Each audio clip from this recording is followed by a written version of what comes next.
Bismillahirrahmanirrahim. Assalamualaikum warahmatullahi wabarakatuh. Selamat siang semuanya. Alhamdulillahirrahmanirrahim. Pada kesempatan hari ini saya diberi kesempatan untuk melaksanakan diseminasi aksi nyata modul 1.4 tentang budaya positif. Sebelumnya saya ucapkan terima kasih atas kehadiran semua yang sudah meluangkan waktu untuk menghadiri diseminasi saya yang kita laksanakan pada siang hari ini. Cek 1, mohon maaf gangguan. Baik Bapak Ibu, seperti yang ada di slide, ini adalah merupakan tugas modul 1.4 saya tentang budaya positif. Jadi sekedar berbagi dengan Bapak Ibu semua bahwa ini adalah modul keempat di pendidikan guru penggerak. Di setiap modul itu selalu diakhiri di alurnya itu Merdeka selalu berakhir dengan aksi nyata. Nah, aksi nyata yang modul sebelumnya itu terkait dengan peserta didik. Nah, mulai modul ini sudah mulai melibatkan pendidiknya. Jadi demikian. Kalau kita berbicara tentang budaya positif, kira-kira Bapak Ibu ada gambaran tidak budaya positif itu apa? Pak Jo, ada gambaran Pak Jo? Tidak ada. Oke, kalau tidak ada gambaran kita cari tahu ya Bapak Ibu, apa sih budaya positif itu? Budaya positif ini sangat penting sekali ada di sekolah supaya tujuan pendidikan seperti filosofi Ki Hajar Dewantara itu tercapai. Jadi seperti ini Bapak Ibu.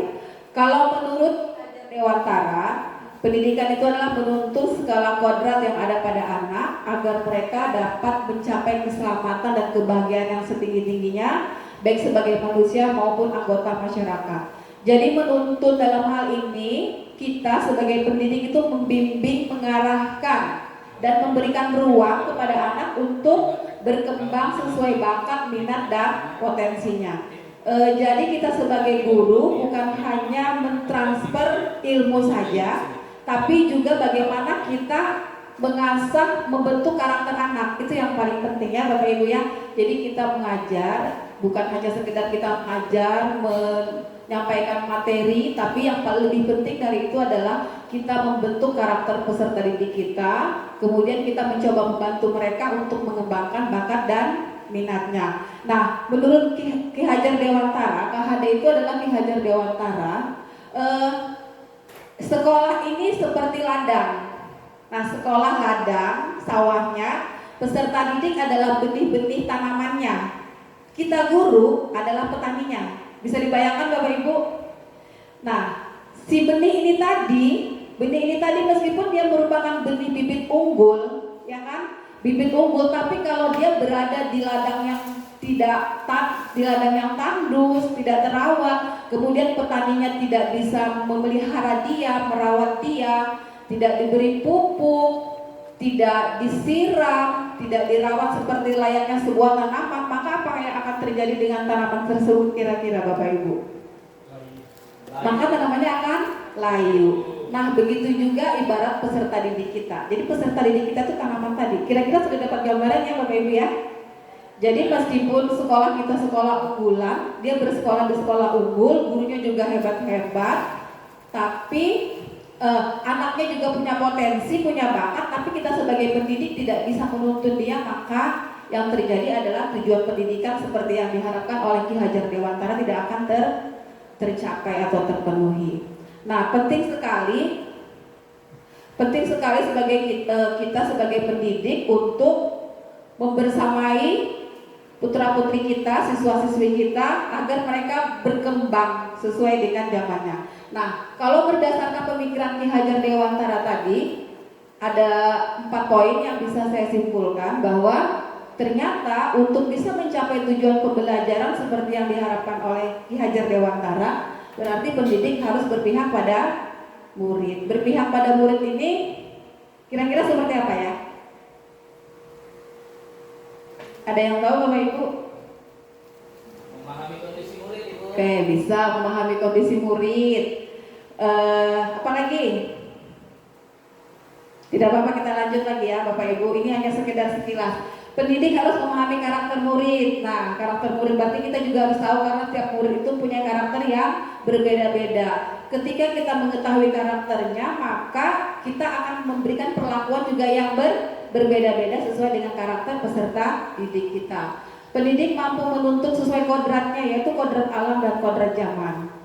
Nah, saya jelaskan sedikit Bapak Ibu. Kodrat alam ini maksudnya adalah siswa kita ini kan berasal dari lingkungan yang berbeda kan, lingkungan yang berbeda, keluarga yang berbeda, suku, agama yang berbeda. Itu sudah dari sananya tidak bisa kita katakanlah tidak bisa kita ganggu gugat lagi ya. Nah, begitu juga dengan kodrat zaman. Berarti kita mendidik harus mengikuti kodrat zaman. Sekarang zamannya era digital, teknologi, maka kita juga harus menyesuaikan. Itu makanya ketika kita mengajar, kita mulai memanfaatkan teknologi, ya kan Bapak Ibu? Karena kita mengikuti perkembangan zaman.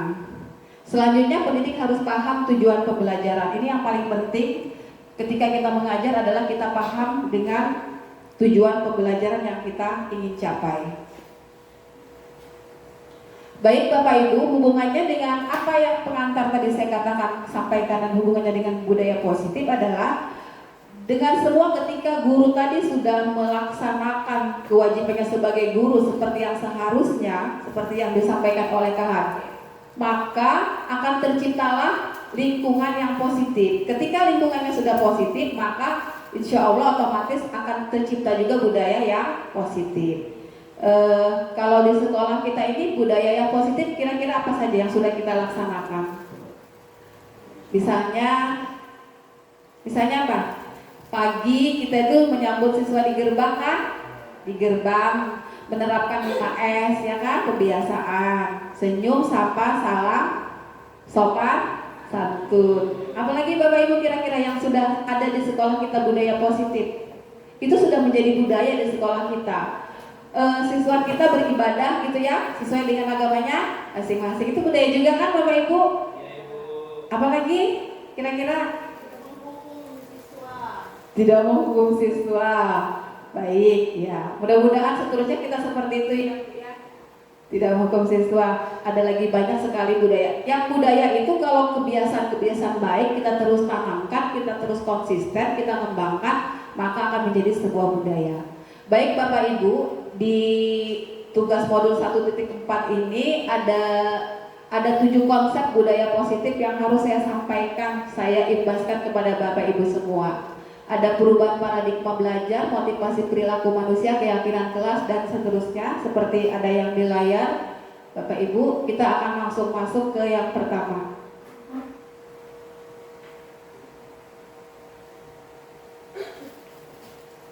Perubahan paradigma pembelajaran dengan paradigma baru.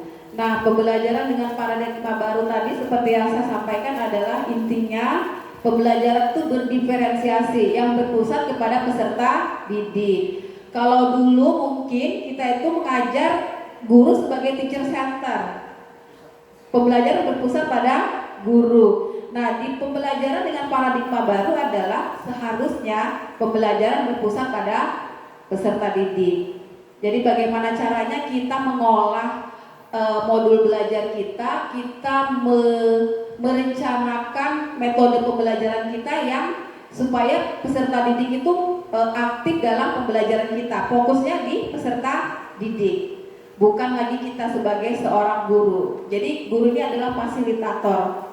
Kita yang memberikan fasilitas, kita yang memberikan peluang mereka untuk aktif dalam pembelajaran. Supaya apa? Supaya terwujud profil pelajar Pancasila. Profil pelajar Pancasila itu ada berapa ya? Oke. Profil pelajar Pancasila ada 6 ya Bapak Ibu. Nah, itu sudah apa ya? Itu sudah mencakup semuanya. Semua yang kita inginkan dalam karakter siswa-siswi kita. Itulah pembelajaran paradigma baru. Nah, sekarang kita masuk ke materi disiplin positif. Sepertinya di sekolah kita sering sekali ya mendengar istilah disiplin positif ya Bapak Ibu. Dalam gambaran Bapak Ibu, disiplin positif itu apa? Apa Bu Lilis? Apa jawabannya Bapak Ibu? Sering kan kita tuh disiplin positif. Apakah disiplin positif itu kira-kira? Ada yang mau jawab Bapak Ibu? Oke, kita lanjut ya Bapak Ibu. Kita cari tahu apa sih disiplin positif itu. Disiplin positif ini salah satu upaya untuk menciptakan budaya positif. Yang 7 saya sampaikan di awal tadi. 7 konsep inti itulah upaya kita supaya budaya positif di sekolah kita ini tercapai atau tercipta. Yang kedua adalah disiplin positif. Seperti yang dilihat di layar, berasal dari kata disiplin, mengacu pada disiplin yang memiliki tanggung jawab.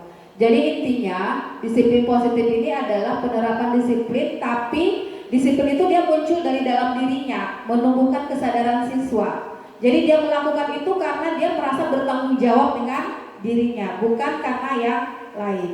Jadi kesadaran dirinya sendiri. Nah, tujuan kita apa? Untuk menciptakan peserta didik yang memiliki disiplin diri sehingga perilaku mereka mengacu pada nilai-nilai kebajikan universal dan memiliki motivasi intrinsik. Motivasi intrinsik itu motivasi yang muncul dari dalam diri sendiri, bukan karena ancaman, bukan karena paksaan, bukan karena iming-iming, bukan karena hadiah. Jadi semata-mata karena timbul dari diri sendiri. Itu yang kita harapkan dari siswa-siswi kita, supaya terciptalah budaya positif di sekolah kita. Boleh sambil dinikmati makanannya Bapak Ibu, silahkan, supaya tidak ngantuk ya. Nah, tadi saya menyampaikan di disiplin positif itu ada nilai-nilai kebajikan universal. Nilai-nilai kebajikan universal itu nilai yang disepakati bersama. Jadi lintas suku, lintas agama, lintas bahasa dari segala latar belakang. Dan ini juga kita gunakan ketika kita menyusun keyakinan kelas. Nilai-nilai kebajikan itu misalnya apa saja? Yang kita semua sepakat itu bisa kita terapkan. Kira-kira apa? Kenapa Bu Nisa? Saling menghargai. Apalagi Bapak Ibu? Menghormati, santun, ya semuanya nilai kebajikan kan Bapak Ibu. Apalagi masih banyak ya Bapak Ibu, peduli, tanggung jawab, empati, banyak sekali nilai-nilai kebajikan. Nah, kalau nilai-nilai kebajikan yang ada di sekolah, yang kita terapkan di sekolah kita adalah profil pelajar Pancasila. Nah, kalau di profil pelajar Pancasila yang 6 dimensi ini sudah sangat lengkap sekali ya Bapak Ibu ya. Ketika di dimensi pertama beriman, bertakwa kepada Tuhan Yang Maha Esa dan berakhlak mulia. Di berakhlak mulia itu sudah masuk ramah, santun, itu kan tanggung jawab, rajin dan lain sebagainya. Kebenekaan global, begitu juga kan di kebenekaan global itu maksudnya berarti apa? Berarti siswa kita ini dia menghargai segala jenis perbedaan yang ada di sekolah kita ya, karena kita ini kan majemuk ya, beda suku, beda agama, beda latar belakang, beda adat istiadat. Itu yang kita ajarkan ke siswa kita supaya saling menghargai dan menghormati walaupun berbeda. Bergotong royong juga seperti itu ya Bapak Ibu, semuanya ini diharapkan ada pada peserta didik kita. Nilai-nilai kebajikan yang kita ingin terapkan di sekolah kita ini adalah profil pelajar Pancasila. Sudah sesuai dengan kurikulum kita, yaitu kurikulum Merdeka.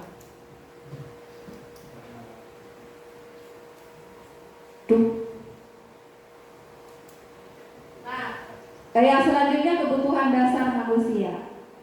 Kita manusia ini punya kebutuhan-kebutuhan ya Bapak Ibu ya, yang harus kita penuhi ya kan. Dan ternyata menurut teori kita ini melakukan sesuatu, begitu juga dengan siswa kita.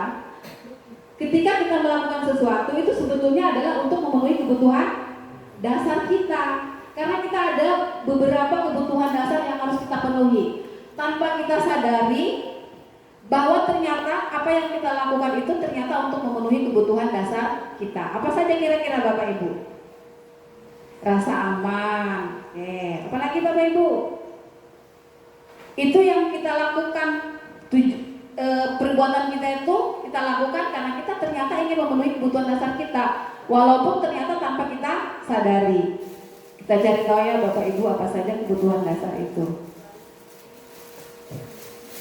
Nah, Bapak Ibu, ternyata ada 5 kebutuhan dasar manusia.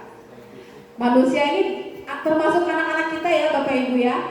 Yang pertama adalah bertahan hidup. Bertahan hidup berarti kita butuh makanan, pakaian, tempat tinggal, keamanan, kesehatan. Ya kan? Itu makanya mungkin ada siswa kita yang kalau lagi jam belajar dia ke kantin. Ya kan Bapak Ibu? Bisa jadi dia ingin memenuhi kebutuhan dasarnya, dia lapar, dia ingin bertahan hidup. Ya kan? Dia tidak sadar bahwa ternyata dia ingin memenuhi kebutuhan dasarnya. Dan kita juga sebagai pendidik harus memahami, oh ternyata si misalnya Gabriel ke kantin di jam belajar karena dia ingin memenuhi kebutuhan dasarnya, dia lapar. Sebagai guru yang bijak mungkin kita harus mencoba memahaminya ya. Yang kedua, kasih sayang dan rasa diterima. Siapapun pasti butuh ini ya Bapak Ibu ya. Pak Jo butuh? Butuh sekali Bu. Semuanya butuh, begitu juga dengan siswa kita Bapak Ibu.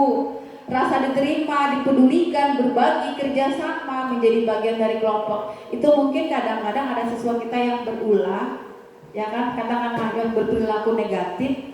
Mungkin dia butuh perhatian dari kita, mungkin dia butuh kasih sayang dari kita. Begitu caranya menarik perhatian kita. Jadi kita sebagai guru memang betul-betul harus memahami ini ya, bahwa memang anak-anak itu melakukan sesuatu itu karena dia ingin memenuhinya. Cuma kadang kita mungkin kurang memahami itu, kita tiba-tiba langsung naik darah gitu melihat mereka melanggar peraturan sekolah. Yang ketiga, penguasaan. Penguasaan itu berarti harga diri, keinginan untuk dianggap, memimpin, berprestasi, diakui, didengar. Kalau siswa yang suka membuli itu mungkin masuk ke sini ya Bapak Ibu ya. Ya kan? Suka membuli temannya, mengintimidasi, dia butuh pengakuan, dia butuh penguasaan. Hanya saja dia ingin mendapatkannya dengan cara yang negatif, dengan cara yang tidak baik. Selanjutnya kebebasan. Ini mungkin kenapa anak-anak kita ada yang bolos di jam belajar ya. Lagi jam belajar dia ke kantin misalnya, lagi jam belajar dia pura-pura ke toilet. Mungkin dia ingin bebas, tapi masih dengan cara yang salah. Mandiri, memiliki pilihan, mencoba hal baru, mampu mengendalikan arah. Dan yang terakhir adalah kesenangan. Kesenangan berarti dia butuh bermain, humor, tertawa. Dan setelah kita pelajari ini ternyata memang betul ya Bapak Ibu, iya tidak? Ternyata perilaku anak-anak kita itu dari 5 kebutuhan dasar ini mereka ingin memenuhi kebutuhan dasarnya. Nah kita sebagai guru harus memahami. Itu juga pelajaran juga buat saya. Jadi ketika menemukan anak-anak yang melanggar aturan sekolah, mungkin kita coba pahami dulu ya, kenapa ya dia makan di kelas? Oh, berarti dia lapar, ya kan? Dia ingin memenuhi kebutuhan dasarnya, bertahan hidup. Hanya caranya salah. Ini bukan hanya berlaku untuk kita, tapi juga untuk siswa kita. Jadi nanti bagaimana cara kita memahamkan ke anak-anak bahwa untuk memenuhi kebutuhan dasarnya itu jangan sampai nyakitin orang, jangan sampai diperoleh dengan cara yang tidak baik. Begitu juga kita kan ya Bapak Ibu.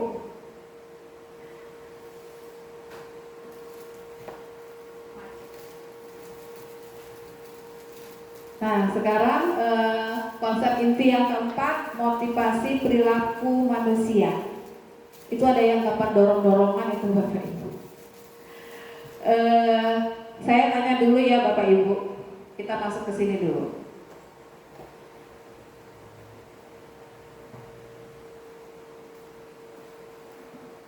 Nah, ada motivasi ekstrinsik, ada motivasi intrinsik. Kita kalau naik motor pakai helm nggak Bapak Ibu? Pakai kan? Kita memakai helm Pak Jo. Pak Jo kalau naik motor pakai helm, tujuannya motivasinya supaya kenapa? Sebagai bangsa Indonesia yang taat aturan Ibu. Oke, ada lagi motivasi lainnya Bapak Ibu?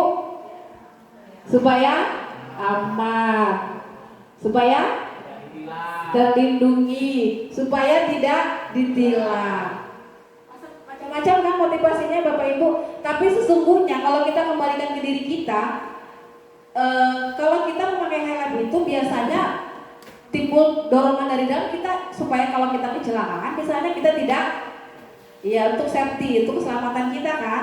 Jadi kalau kita naik motor pakai helm misalnya, kita semata-mata karena kita ingin naudzubillah min dzalik, ketika kecelakaan kita mengamankan kepala kita. Nah itu namanya motivasi intrinsik yang muncul dari dalam diri kita. Walaupun imbasnya akhirnya kita selamat dari tilang polisi, ya kan Bapak Ibu? Ya kan? Nah begitu juga dengan siswa-siswi kita. Mereka melakukan sesuatu itu kalau yang dari motivasi dari luar, biasanya mereka menghindari hukuman. Nah seperti kita tadi, kita pakai helm supaya tidak ditilang. Itu motivasi yang datangnya dari luar. Ada juga anak-anak melakukan sesuatu karena dia ingin mendapatkan imbalan atau penghargaan, ya kan? Misalnya gini, di sekolah kita, ini kan kepala sekolah tidak ada tuh, kalau yang datang telat dipanggil, dicatat, dikurangi poinnya atau apa. Tidak kan Bapak Ibu? Tapi toh kita tetap datang ke sekolah tepat waktu, ya kan? Berarti itu memang motivasi intrinsik dari diri kita, bukan karena kita menghindari hukuman, bukan juga karena kita ingin mendapatkan penghargaan.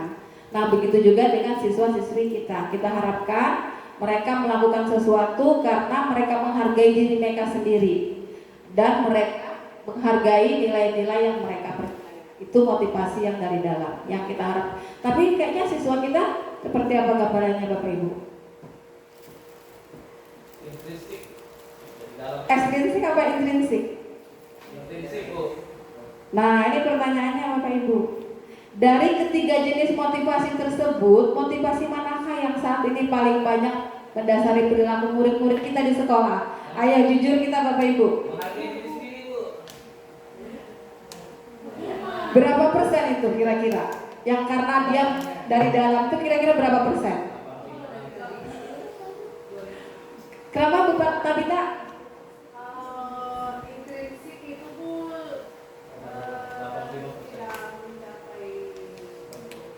Sedikit ya sepertinya ya Bapak Ibu.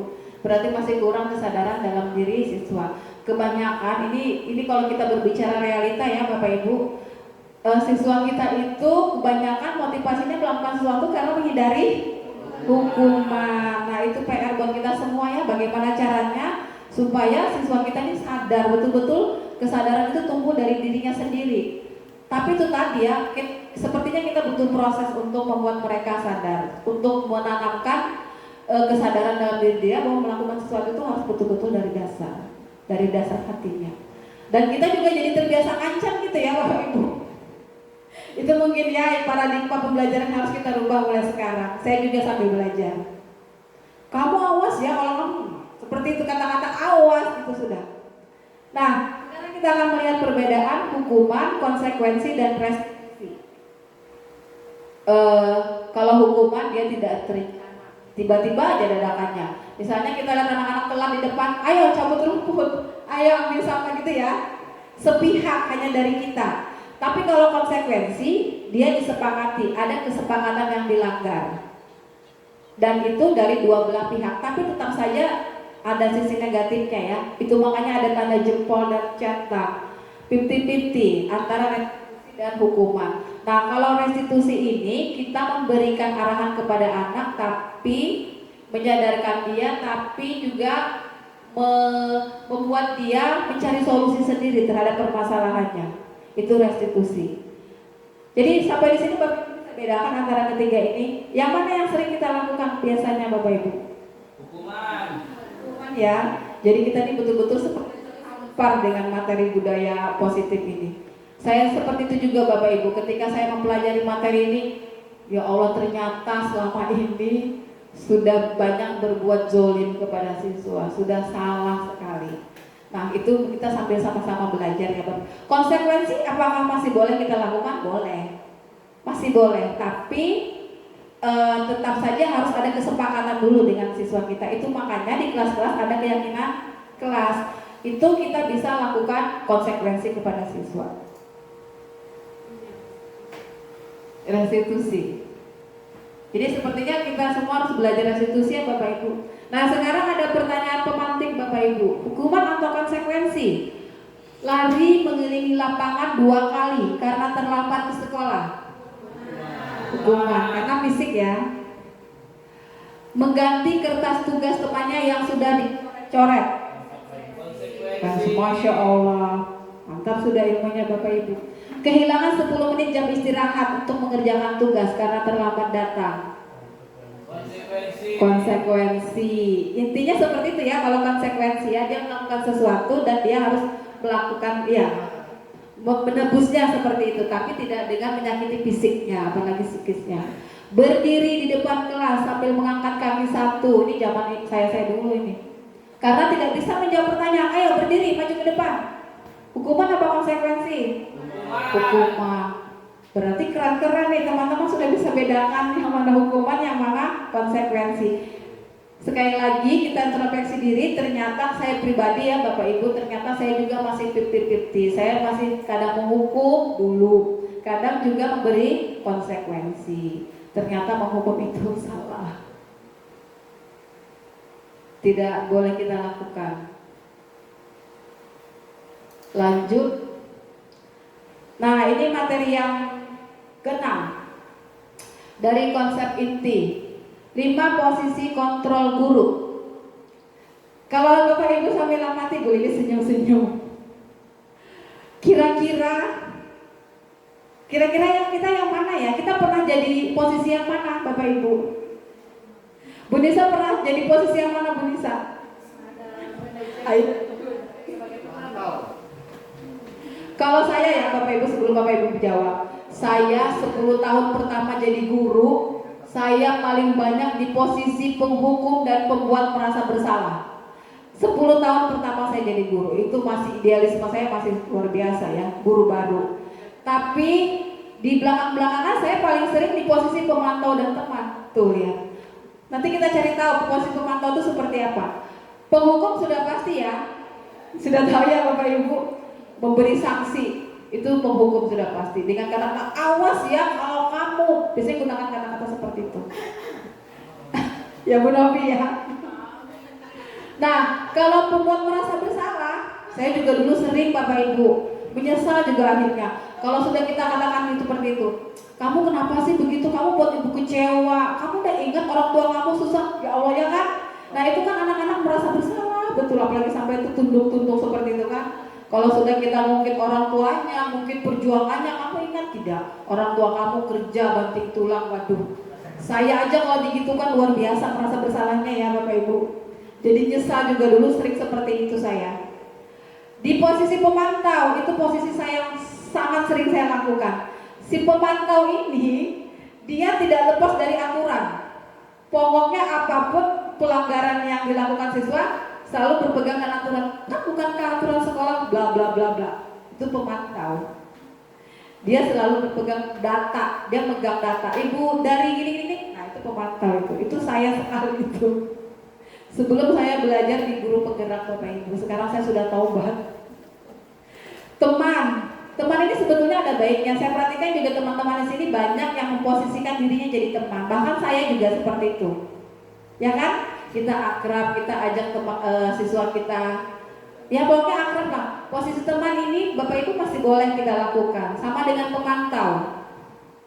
Posisi teman ini hanya negatifnya ketika dia sudah bergantung dengan kita, merasa sangat dengan kita, suatu saat kita kurang peduli dengan dia akan mengeluarkan kata-kata, oh ternyata bapak seperti itu ya, ternyata, ya kan kami? Nah, oh ternyata ibu seperti itu, jadi kecewa dia, karena kita begitu dekatnya dengan dia. Nah, tapi Bapak Ibu dari 5 posisi ini kita masih boleh teman dan pemantau, masih boleh. Yang tidak boleh sama sekali penghukum dan pembuat merasa bersalah, karena kasihan sekali masih akan down siswa kita. Yang paling kita dianjurkan oleh pendidikan kita adalah posisi manajer. Ya, nanti kita akan cari tahu satu persatu. Pemantau tuh bolak-balik lihat aturannya seperti ini. Nah ini contohnya Bapak Ibu. Contoh penerapan 5 posisi kontrol guru. Kasusnya siswa datang terlambat ke sekolah. Lari keliling lapangan 10 kali. Itu ciri khas penghukum, ya kan? Kalau pembuat merasa bersalah, dia biasa mengeluarkan berapa kali Bapak Ibu memberitahu kamu Selalu mengecewakan Bapak Ibu. Itu ya kata-kata yang suka kita ucapkan ya. Kamu membuat ibu kecewa dengan kamu, pokoknya sudah nggak begitu. Kalau teman, tolong bantu Bapak Ibu ya. Saya sering seperti ini dulu Bapak Ibu. Bantu Ibu ya. Nanti Ibu udah enak loh dengan Ibu. Saya sering seperti itu Bu. Nanti gimana kalau Ibu gini? Aduh, bahaya sekali seperti itu. Lain kali jangan diulang lagi ya teman.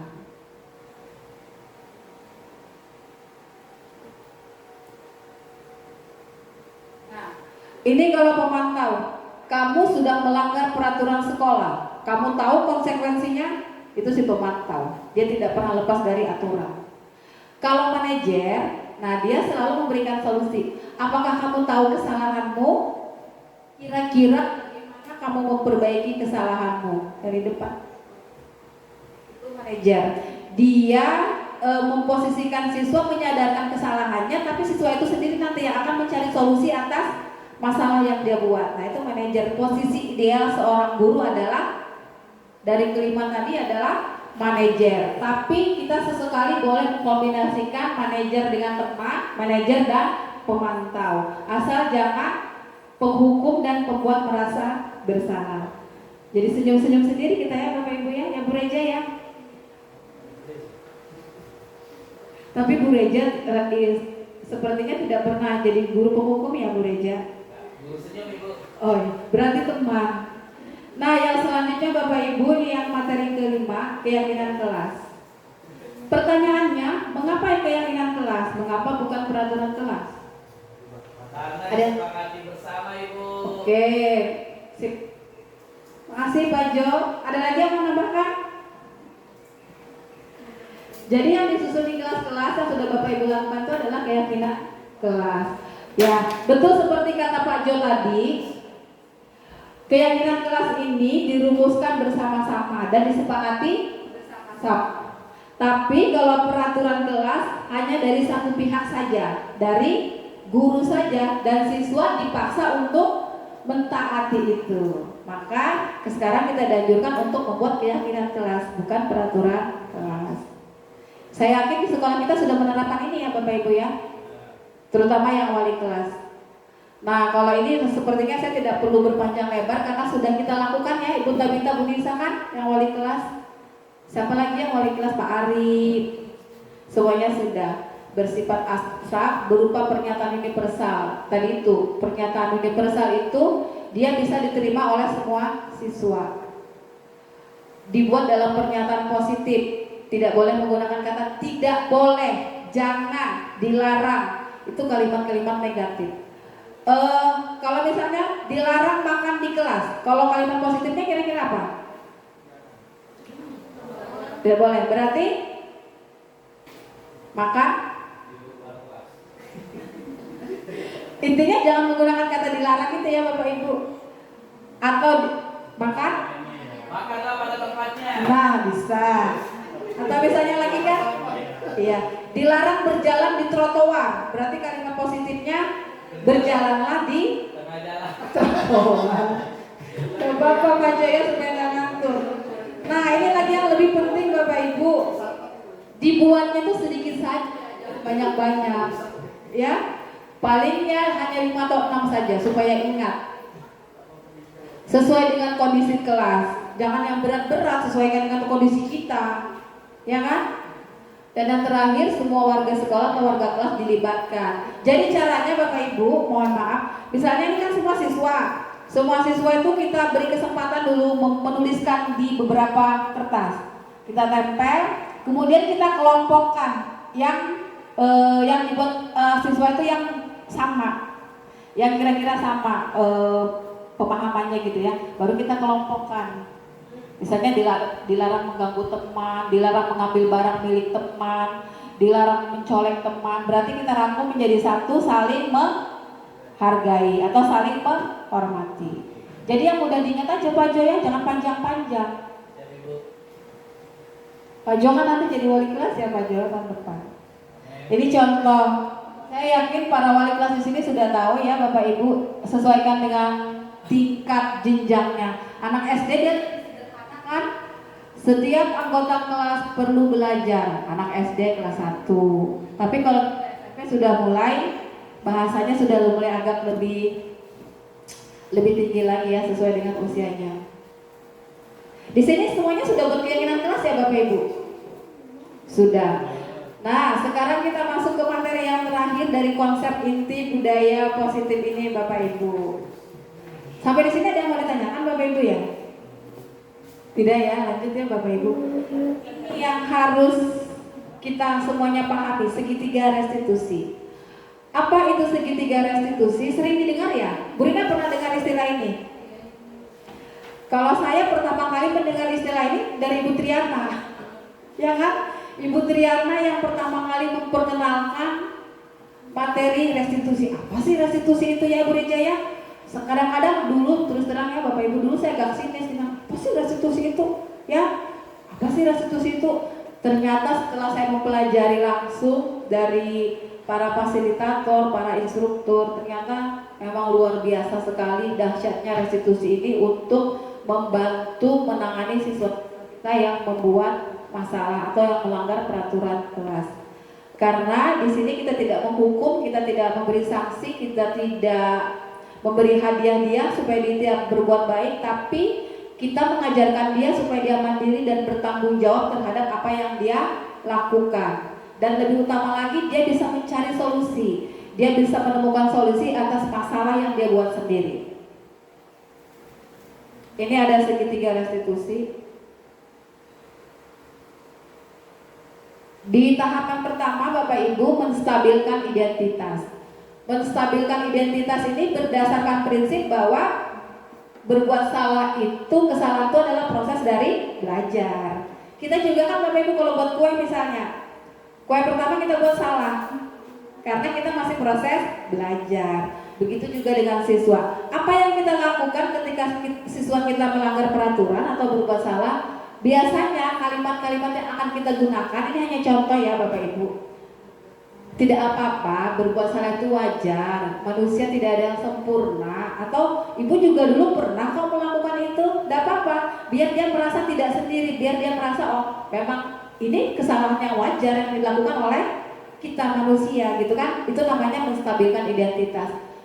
Atau kalau dia bertengkar, Bapak Ibu, sering kan siswa kita ini bertengkar, maka kita buat kalimat ini, Bapak Ibu tidak mencari siapa yang salah, siapa yang benar. Gitu kita ya menetralkan mereka, tapi Bapak atau Ibu ingin mencari solusi atas permasalahan ini. Sering kan Bu Lilis ya, kita lihat anak-anak kita bertengkar gitu. Nah kita tenangkan dulu gitu. Oh enggak apa-apa, Ibu juga dulu sering kok kelahi waktu sekolah. Enggak apa-apa kan, biar dia merasa tidak bersalah sendiri gitu. Nah bahwa apa yang dilakukan itu memang normal, memang wajar. Atau kalau dia memukul temannya misalnya, enggak apa-apa, kamu berhak merasa begitu. Tapi nanti kita lakukan tahapan kedua. Tahapan keduanya apa? Bapak Ibu mohon maaf ini cuma berbagi ya Bapak Ibu, bukan menggurui. Nah tahapan kedua dari segitiga restitusi ini adalah validasi tindakan yang salah. Kita sudah mulai memasuki area dia berbuat salah.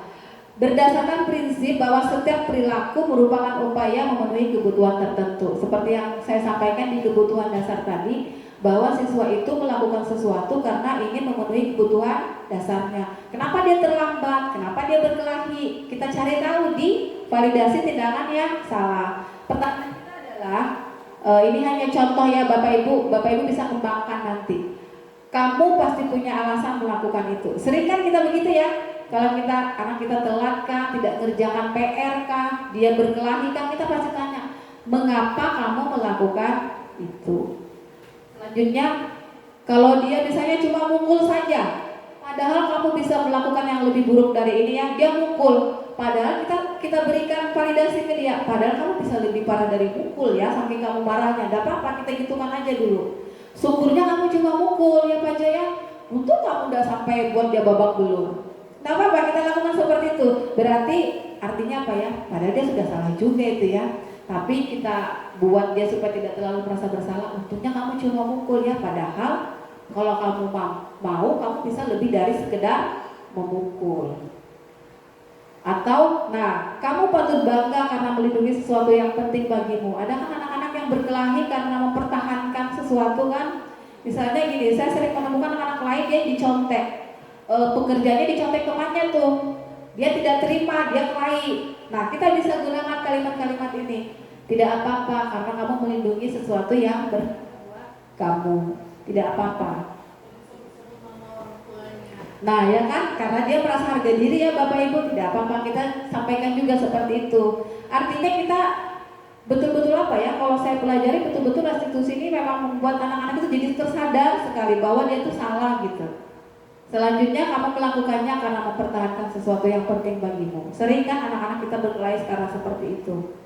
Nah itu di tahapan kedua, validasi tindakan yang salah.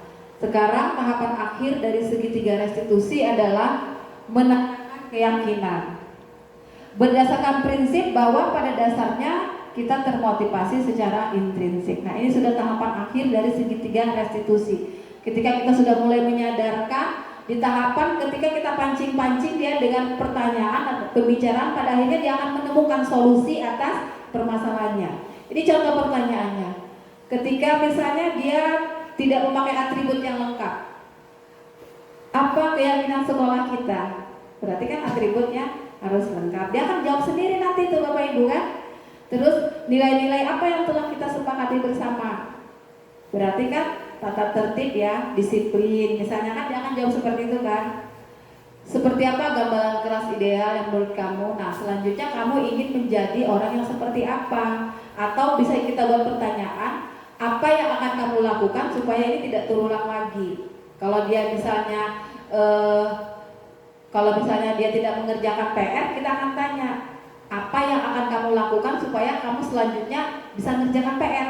Kan itu Bapak Ibu kita mancing dia untuk dia menemukan solusi atas permasalahannya sendiri. Ya Bapak Ibu ya. Mudah-mudahan nanti kita semua bisa menerapkan ini ya, Bu Iis, Pak Jo, Bu Lilis, terutama guru BK. Jadi kita semuanya bisa, semuanya guru kalau kita semua bisa menerapkan segitiga restitusi ini, kira-kira apa yang terjadi ya Bapak Ibu? Yang jelas kalau ketika kita menerapkan ini kita tidak emosi menangani siswa itu. Rasanya ya, saya pernah melakukan itu belakangan ini setelah mendapatkan ilmu ini. Kalau dulu kan langsung naik darah ya, begitu melihat anak-anak, waduh, langsung keluar tanduk kita. Tapi begitu kita paham tentang segitiga restitusi, kita mencoba menenangkan diri dulu. Sekaligus juga kita mengingat, oh saya harus posisi kontrol sebagai manajer. Posisi kontrol manajer Pak Jo dikombinasikan dengan menerapkan segitiga restitusi. Keren. Pasti akan tercapai budaya positif di sekolah kita.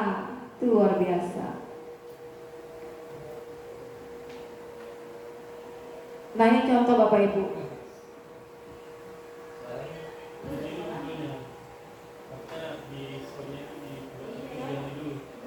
Ini contoh aja Bapak Ibu. Saya merestitusi siapa ini ya Bapak Ibu? Di sekolah kopi. Itu nah Bapak Ibu. Jadi ketika kita merestitusi ini, kita jangan duduk berhadapan. Karena ketika duduk berhadapan itu apa ya? Seperti ada jarak antara kita dan siswa. Kita duduk berdampingan saja. Tatap matanya dengan mata yang teduh, gitu ya, bukan mata yang melotot Bapak Ibu. Ya mungkin kita bisa kontak fisik kalau dia perempuan ya. Ya kan Pak Ari kalau dia sesama mungkin kita bisa sambil. Pak Ari kayaknya agak lunak juga dengan diusap gitu kan ya Pak Ari ya. Jangan sampai dia merasa dia betul-betul sayangnya tidak terdengar ini ya Bapak Ibu ya. Tapi saya ini kan anak yang baik-baik ya Bapak Ibu. Tapi memang dia pernah terlambat ke sekolah. Jadi si Rizkula Kopi ini kasusnya dia terlambat ke sekolah. Jadi solusi yang ditemukan adalah dia menemukan sendiri solusinya supaya dia tidak terlambat datang ke sekolah. Pertama, dia tidak akan bergadang katanya. Yang kedua katanya saya tidak akan main HP lagi Bu. Kayaknya ada Pak Amin di situ ya. Pas saya lagi pengambilan gambar, Pak Amin memang lewat-lewat terus kemarin itu. Saya mau tidak enak, ya sudah lah, ada apa-apa, ada cameo Bapak Ibu. Akhirnya dia menemukan sendiri. Nah itu silahkan Bapak Ibu. Sayang sekali itu tidak terdengar ya. dia sadar dengan kesalahannya, dia tahu bahwa terlambat itu hal yang wajar, dan akhirnya dia juga tahu bahwa supaya dia tidak terlambat, apa yang harus dia lakukan. Dia temukan sendiri. Dan saya ketika merestitusi ini, saya tidak dalam keadaan emosi. Dia juga tidak dalam keadaan ketakutan, terancam, terintimidasi. Kita bawa santai karena kita nanyanya sambil senyum, sambil mengelus misalnya, sambil tertawa. Beda kan Bapak Ibu kalau kita nanya siswa ya Pak Min sambil melotot. Kamu kenapa datang terlambat? Kamu tahu sekarang jam berapa? Ngeri ya seperti itu Bapak Ibu ya. Mudah-mudahan kita tidak lagi menjadi guru yang seperti itu. Pak Amin sering. Jadi selanjutnya mudah-mudahan kita tidak seperti itu ya. Aduh, bagaimana mencepatkannya ini? Oh belum Bapak Ibu, bentar. Si video tadi tunggu selesainya sambil lihat ada kamera Bapak Ibu. Nah ini beberapa contoh budaya positif di sekolah kita, beribadah sesuai dengan agamanya. Ini beberapa Bapak Ibu ya, tapi sesungguhnya banyak sekali sudah budaya positif di sekolah kita. Misalnya kita juga sudah membuat keyakinan kelas, ya kan? Berdoa sebelum dan sesudah belajar sesuai dengan agamanya, gotong royong, peduli, berbagi, kita empati dengan sesama, pembiasaan 5S, dan masih ada apalagi yang belum tercantum di sini Bapak Ibu. Keyakinan kelas belum kita cantumkan, padahal sudah kita lakukan. Masih banyak kan Bapak Ibu ya? Banyak sekali masih. Dan alhamdulillah di sekolah kita ini seingat saya masih banyak sekali sudah kita lakukan budaya positif.